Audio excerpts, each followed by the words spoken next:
श्री राधा वल्लभ श्री हरिवंश। आज हमारे श्रीमद् भागवत का 44वां पाठ है। इसमें 10 प्रकार की सृष्टि का वर्णन बताया गया है। विदुर जी ने कहा है, मुनिवर, भगवान नारायण के अंतर्धान हो जाने पर संपूर्ण लोकों के पितामह ब्रह्मा जी ने अपने देह और मन से कितने प्रकार की सृष्टि उत्पन्न की। भगवान, इनके सिवा मैंने आपसे और जो जो बात पूछी उन सब का भी क्रमशः वर्णन कीजिए और मेरे सब संशयों को दूर कीजिए, क्योंकि आप सभी बहुयोग्यों में श्रेष्ठ हैं। सूत जी कहते हैं, सूनक जी, विदुर जी के इस प्रकार पूछने पर मुनिवर मैत्रेय जी बड़े प्रसन्न हुए और अपने हृदय में स्थित उन प्रश्नों का इस प्रकार उत्तर देने लगे। श्री मैत्रेय जी ने कहा, अजन्मा भगवान श्री हरि ने जैसा कहा था, ब्रह्मा जी ने भी उसी प्रकार चित्त को अपने आत्मा श्री नारायण में लगाकर 100 दिव्य वर्षों तक तप किया। ब्रह्मा जी ने देखा कि प्रलयकालीन प्रबल वायु के झकोरों से जिससे वे उत्पन्न हुए हैं तथा जिस पर वे बैठे हुए हैं वह कमल तथा जल कांप रहे हैं। प्रबल तपस्या एवं हृदय में स्थित आत्मज्ञान से उनका विज्ञान बल बढ़ गया है और उन्होंने जल के साथ वायु पी लिया।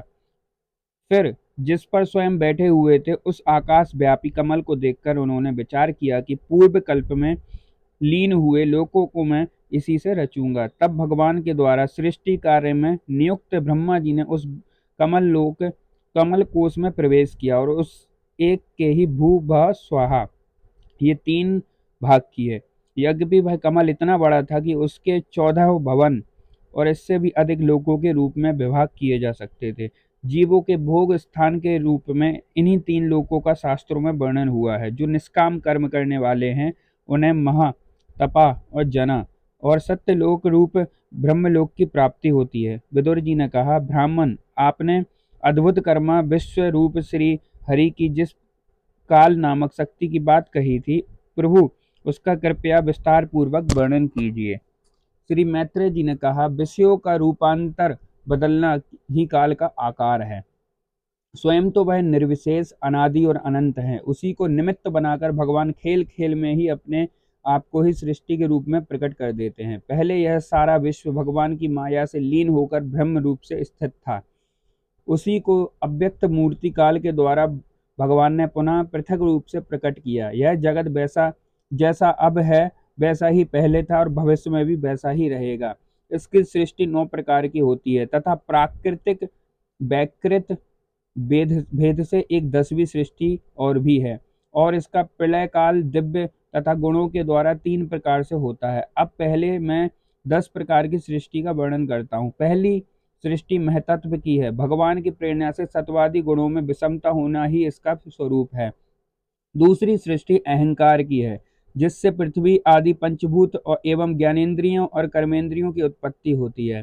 तीसरी सृष्टि भूत सर्ग है, जिसमें पंच महाभूतों को उत्पन्न करने वाला तन्मात्र वर्ग रहता है। चौथी सृष्टि इंद्रियों की है, यह ज्ञान और क्रिया शक्ति में संपन्न होती है। पांचवी सृष्टि सात्विक अहंकार से उत्पन्न हुए इंद्रियाधिष्ठाता देवताओं की है। मन भी इसी सृष्टि के अंतर्गत है। छठी सृष्टि अभिज्ञा की है। इसमें तामिस्त्र, अंधतामिस्त्र, तम, मोह, महामोह ये 5 गांठें हैं। यह जीवों की बुद्धि का आवरण और विक्षेप करने वाली है। ये 6 प्राकृतिक सृष्टियां हैं। अब वैकृत सृष्टियों का भी वर्णन सुनो। जो भगवान अपना चिंतन करने वालों के समस्त दुखों को हर लेते हैं, यह सारी लीला उन्हीं श्री हरि की है। वे ही ब्रह्म के रूप में रजोगुण को स्वीकार करके जगत की रचना करते हैं। 6 प्रकार की प्राकृतिक सृष्टियों के बाद 7वीं प्रधान वैकृत सृष्टि इन 6 प्रकार के स्थावर वृक्षों की होती है। वनस्पति, औषधि, लता, त्वस्वार, विरुद्ध और द्रुम।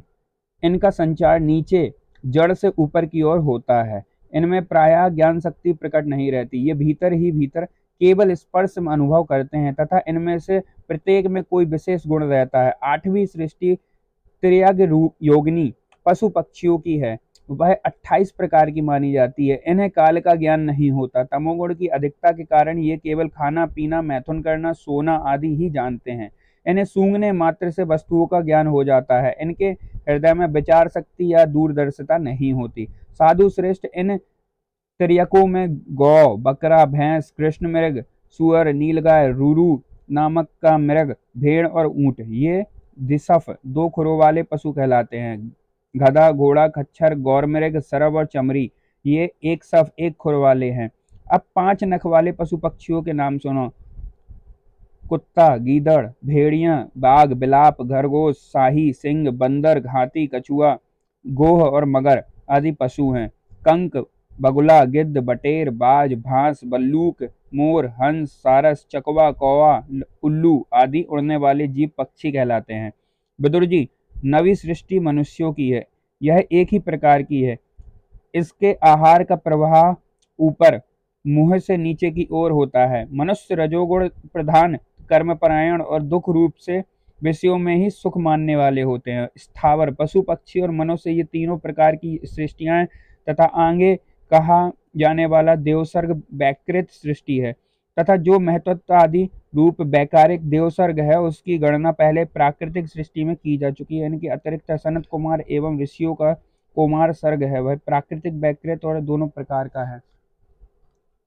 देवता, पितर, असुर, गंधर्व, अप्सरा, यक्ष, राक्षस, सिद्ध, चारण, विदाधर, भूत, प्रेत, पिशाच, किन्नर, किमपुरुष, अश्वमुख आदि भेद से देव सृष्टि 8 प्रकार की है।